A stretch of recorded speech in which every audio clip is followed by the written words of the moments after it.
জীবনের সবচেয়ে বড় বিদায়গুলো জানান দিয়ে আসে না।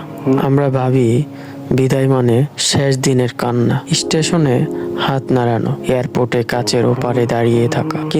কিন্তু জীবনের বেশিরভাগ বিদায়ই ঘটে নীরবে, আমাদের অজান্তেই। কখনো কি ভেবে দেখেছেন কোনোদিন আপনার মা আপনাকে শেষবারের মতো গল্প শুনিয়ে ঘুম পাড়িয়েছিলেন, অথবা বাবা শেষ কবে আপনাকে কোলে তুলে নিয়েছিলেন? কোনো বিকেলে আপনি আপনার ছেলেবেলার বন্ধুদের সাথে শেষবারের মতো কোনো কারণ ছাড়াই রাস্তায় খেয়েছিলেন, আর তারপর আপনাদের সবার পথ আলাদা হয়ে গিয়েছিল। সেটা কবে? সেই মুহূর্তটা আপনারা কেউই জানতেন না যে এটাই শেষবার। কোনো বিদায় জানানো হয়নি, কোনো প্রতিশ্রুতি দেওয়া হয়নি, শুধু সময়ের সাথে সাথে সেই মুহূর্তগুলো আর কখনো ফিরে আসেনি। আমরা শুধু বড় বড় বিদায়গুলোর জন্য প্রস্তুতি নিই, কিন্তু সবচেয়ে ভারী বিদায়গুলো হলো সেইগুলো যেগুলো ঘটে যাওয়ার অনেক পরে আমরা টের পাই। জীবন আমাদের কাছ থেকে অনেক কিছুই কেড়ে নেয়,